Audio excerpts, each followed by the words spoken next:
भारत चुप क्यों है? ट्रंप के आगे अल्टीमेटली हम चुप क्यों हैं? कोई राजनीतिक कारण है या फिर हम कोई कूटनीति प्ले कर रहे हैं? आइए आज के सेशन में इस बात का विश्लेषण करते हैं कि हम चुप क्यों हैं। हम चुप क्यों हैं जब हमें हथकड़ियां लगाकर भेजा जाता है? हम चुप क्यों हैं जब डॉलर के सामने रुपया गिर जाता है? हम चुप क्यों हैं जब स्टॉक मार्केट गिर जाता है? और हम चुप क्यों हैं जब टैरिफ के नाम पर भारत पर टैरिफ लाद दिए जाते हैं? टैरिफ की चर्चाएं होने शुरू होती हैं जिन जिन देशों पर, वो तो अपनी तरफ से वोकल होकर निकल आते हैं। आपके सामने बहुत से उदाहरण निकल कर आते हैं, चाहे फिर वो कनाडा हो, मैक्सिको हो, ब्राजील हो, चाइना हो, सब लोग अपनी तरफ से बातें करने आते हैं। हम चुप क्यों हैं? बड़ा सवाल तो यह भी एक सुर्खी बनकर आ रहा है कि चर्चा है कि अमेरिका भारत के साथ 0% टैरिफ की बात कर रहा है कि भाई हमें आप बराबरी दो, 0% टैरिफ पर लाकर बात करो। हम उस तरह से रिपोर्ट्स, इस तरह की हेडलाइंस बनकर आ रही हैं।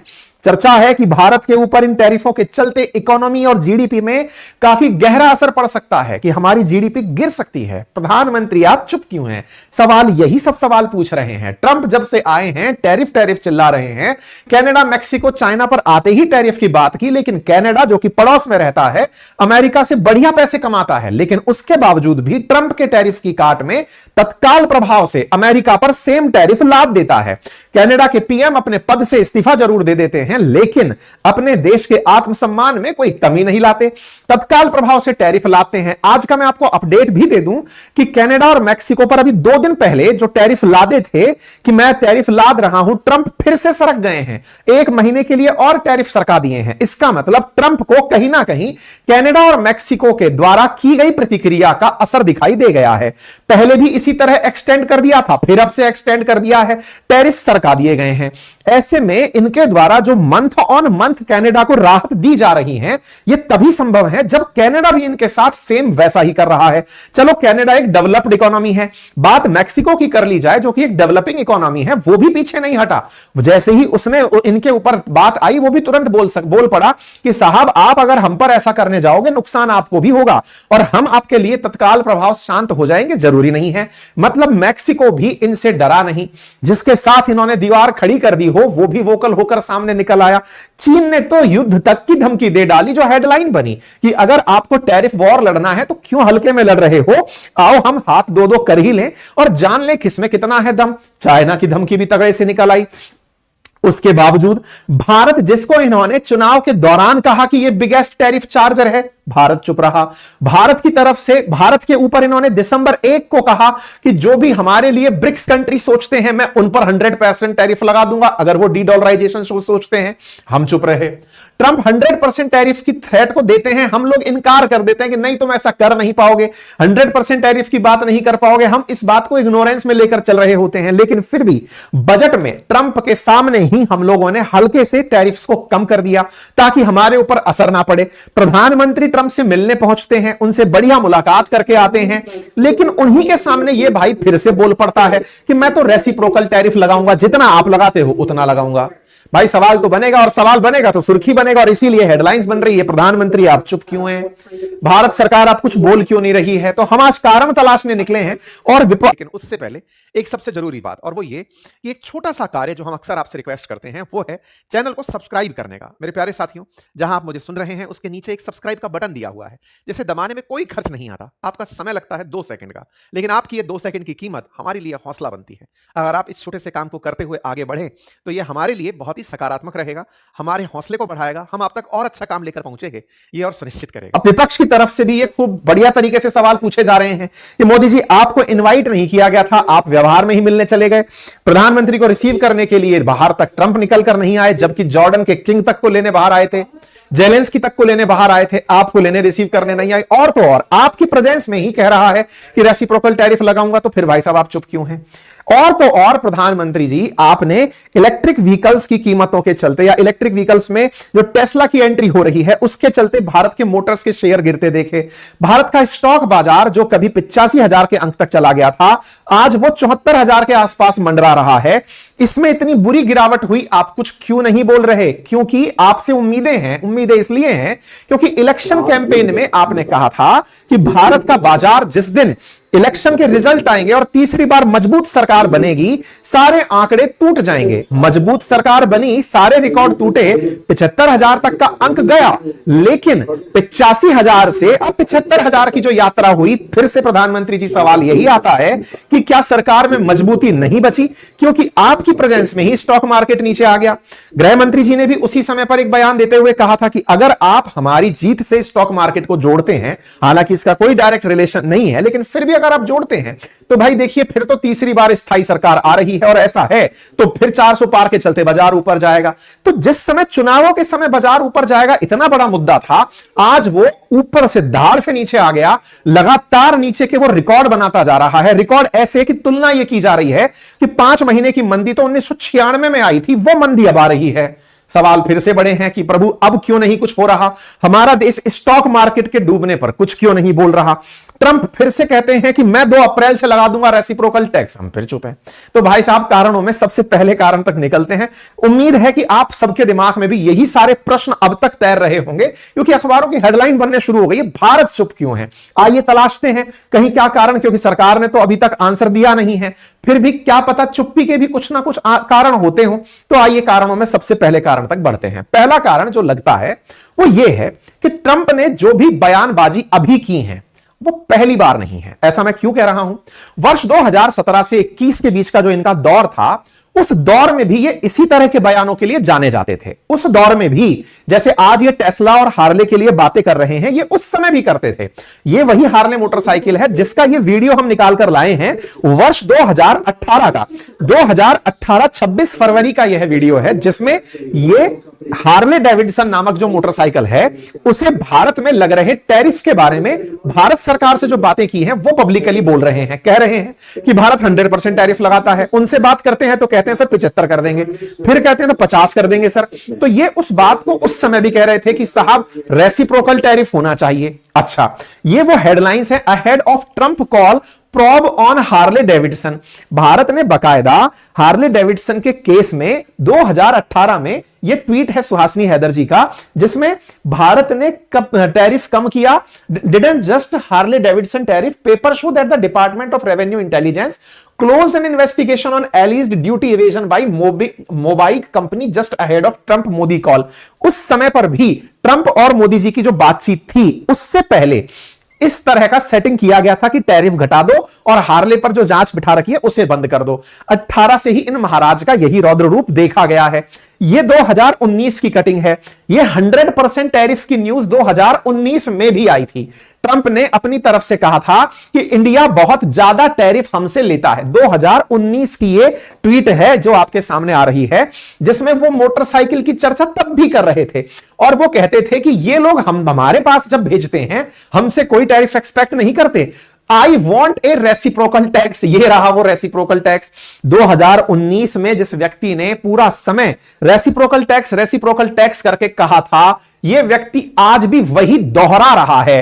तो पहला पॉइंट तो यही है कि एक ही चीज को बार बार दोहराने से अब प्रतिक्रिया देने का समय नहीं है। भारत इस बारे में वेट एंड वॉच पर है कि पिछले 4 साल भी कट ही गए थे तुम्हारे कहते कहते, इस बार भी देख लेंगे कितना चलता है। तो हम लोग केवल चुप्पी इस बात पर साध करके कि भाई तुम्हारी 2019 के बयान सुरक्षित हैं हमारे पास, तुम उनको कहते गए थे, हम उन सारी चीजों को लेकर चल रहे हैं। और तो और ये पिछले काल के अंदर भी सोलर पैनल्स पर टैरिफ की चर्चा कर चुके थे, ये स्टील और एल्यूमिनियम पर टैरिफ की चर्चा कर चुके थे, ये चाइना के साथ ट्रेड वॉर लड़ चुके थे, ये साउथ कोरियन प्रोडक्ट्स पर टैरिफ वॉर कर चुके थे, ये ट्रांस पैसिफिक पार्टनरशिप के खिलाफ एक्शन ले चुके थे, ये कनाडा और मैक्सिको के साथ रीनेगोशिएशन की बात उस दौर में भी कर चुके थे।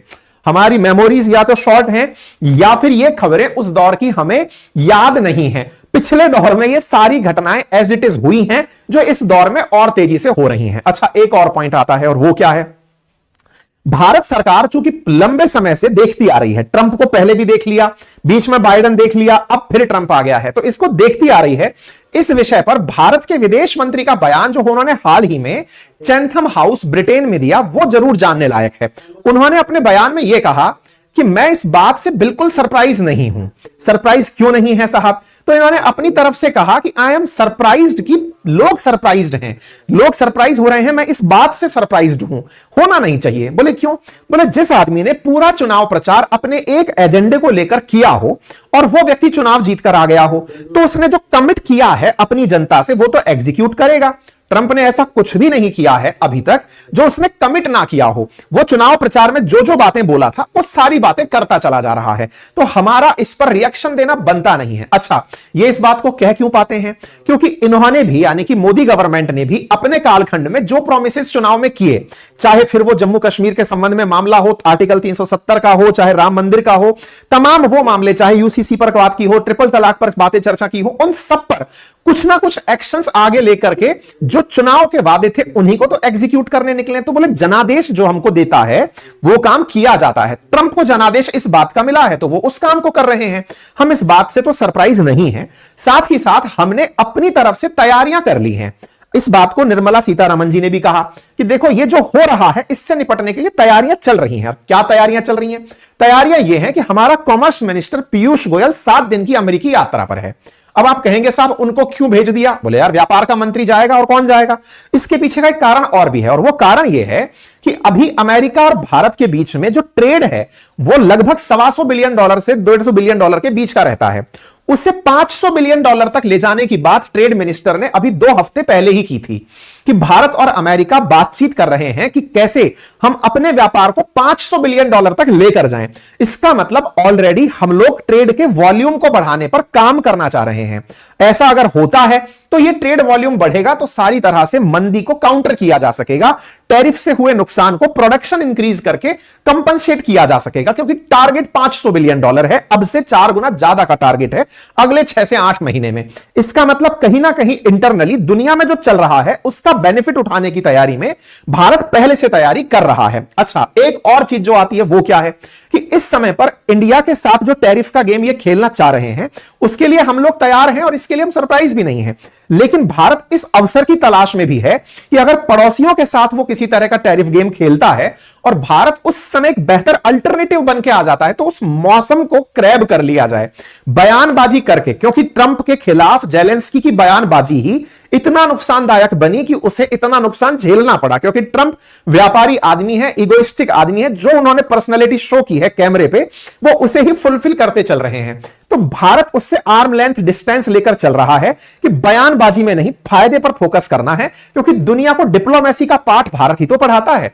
रशिया यूक्रेन क्राइसिस के समय डिप्लोमेसी, डायलॉग और पीस की कहानी गढ़ने वाला भारत ही तो था जिसने कहा था यह समय युद्ध का नहीं है, और यही डिप्लोमेसी करना चाहते हैं ट्रंप। तो बोले चुपचाप रहिए, दुनिया के साथ जो खेला खेल रहा है ये 2018 में खेल चुका है, हम आदी हैं और हम चाहते हैं कि इसका लाभ हम चुपके से उठाकर निकल जाएं। एक और कारण भी है, और वो कारण क्या है जिसके चलते चाइना तो खुलकर के बोल देता है इनके खिलाफ और हम नहीं बोल पाते। उस कारण का एक्सप्लेनेशन मिलता है भारत की डेमोक्रेसी में। और आप पूछेंगे ये कैसे? देखिए, चाइना के अंदर जो हाल है वो आप जानते हैं, कम्युनिस्ट सरकार है, तानाशाही सरकार है, कोई विपक्ष की भूमिका ही नहीं है, सिंगल पार्टी शासन है।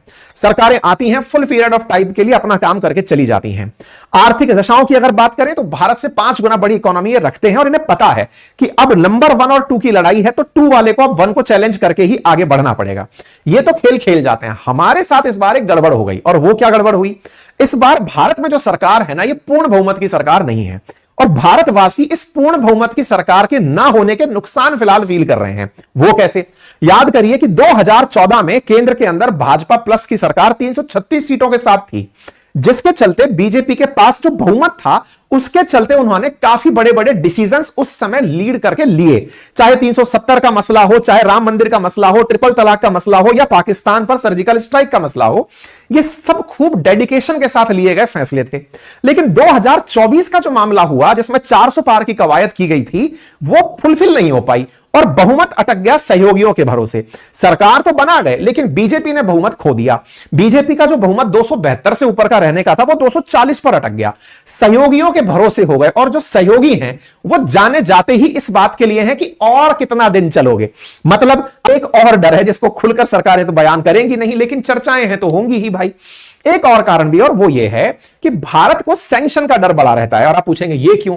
देखिए, अमेरिका ने पिछले रशिया यूक्रेन वॉर के दौरान भारत पर रूस से लिए जाने वाले तेल पर प्रतिबंध नहीं लगाया था। भारत सस्ता तेल रूस से लेकर अपनी अर्थव्यवस्था में महंगाई को नियंत्रित करने में कामयाब रहा। ट्रंप का ध्यान अभी इस तेल वाले मुद्दे पर नहीं पड़ा है, वो टैरिफ खेल रहा है। लेकिन अगर पिछले बार की तरह जैसे उसने ईरान पर काट सा लगाया था, countering American adversaries through trade sanction, अगर उसने उसी तरह से रशिया पर लगाते हुए हमें पाबंद कर दिया कि तेल आप यहां से नहीं लोगे, बाइडेन को तो फिर भी समझाया जा सकता था। इस आदमी को समझाने में भी धरी की धरी रह जाएगी सारी की सारी व्यवस्थाएं। ऐसे में कि भाई तेरा ध्यान उधर ना जाए, अभी एक और मसला चल रहा है, हम अगर वहां चले गए तो हमको और घाटा होगा। फिलहाल के लिए ध्यान तो टैरिफ पर रख और इसी संघर्ष को लड़ता रहे, सैंक्शंस पर मत जा, क्योंकि भारत और रूस की मित्रता को बचाए रखने के लिए ट्रंप का रूस के प्रति जो प्यार है वो बना रहना जरूरी है। बाइडेन काल में हम इस चीज को मैनेज कर ले गए थे, सरकार भी बहुमत की थी और उस समय हम कर भी ले गए, लेकिन इस बार खेला कुछ और बदल सकता है। भारत नहीं चाहेगा कि उस पर कोई सैंक्शन इन महाशय के द्वारा लगाए जाएं कि रशिया से तुम तेल क्यों खरीद रहे हो। देखो, अमेरिका सैंक्शन अगर रूस पर लगाता है तो ये लोग पैसे वाले देश हैं, युद्ध के दौरान भी इनकी पर कैपिटा इनकम इंक्रीज हो जाती है, ये अमेरिका के हर प्रोडक्ट की कॉपी तत्काल प्रभाव से खड़े हो जाते हैं। चाइना वाले चैट जीपीटी के खिलाफ डीप सीक बना के खड़े हो जाते हैं, और हम लोग दुनिया भर का इतना सब कुछ चल रहा है, अब जाकर एआई पर उतर के आने की बातें कर रहे हैं। मतलब हम लोग ना अमेरिका की जितनी भी वस्तुएं वो यूज कर रहे हैं उनका रिप्लेसमेंट तैयार करने की स्थिति में इतना तेजी से नहीं है। भारत ने मेक इन इंडिया की बातें भले ही की हो, एग्जीक्यूशन में जो दिखाई देता है वो सबके सामने है। हम अभी चाइना से 5 गुना कम जीडीपी रखते हैं, 5 टाइम्स बड़ी जीडीपी चाइना हमसे रखता है। ऐसे में अमेरिका, चाइना और रशिया, इनके कंपैरिजन में भारत अपने आप को कहां देखता है? तो आंसर यही है कि भारत के लिए बेहतरी है कि हम अपना प्रोडक्शन इंक्रीज करें और इस सैंक्शन के दौर में हम इकोनॉमी को डिमांड बेस्ड इकोनॉमी बनाएं। डिमांड बेस्ड का मतलब है कि इंडिया का जो इंटरनल डिमांड सिस्टम है, लोगों को पैसा देकर के भारत के लोगों के साथ इंफ्रास्ट्रक्चर में विकास करके इकोनॉमी को बरकरार रखने पर फिलहाल फोकस होना चाहिए। और आने वाले समय में अगर वाकई में कभी अमेरिका के साथ 1-on-1 खेलना है तो उसके लिए जरूरत है कि हम बयानबाजी से ज्यादा रियल मुद्दों पर काम करें। रियल मुद्दे ये कि देश के अंदर कैसे रोजगार बढ़े, लोगों को कैसे इंफ्रास्ट्रक्चर के अंदर काम मिले, कैसे हम लोग मैन्युफैक्चरिंग के अंदर आगे निकले, कैसे अमेरिका जैसे देश बार्गेनिंग करने जब हमसे आए तो हम अपनी शक्ति की वजह से उन्हें काउंटर कर पाए। आवश्यकता भारत को अभी आत्म केंद्रित होकर के मजबूती से खड़ा होने की है। ऐसे में ये सारे कारण अभी निकल कर आए। बाकी आप लोगों को जो कारण संभावित लगता है उसे कमेंट बॉक्स में जरूर बताएं।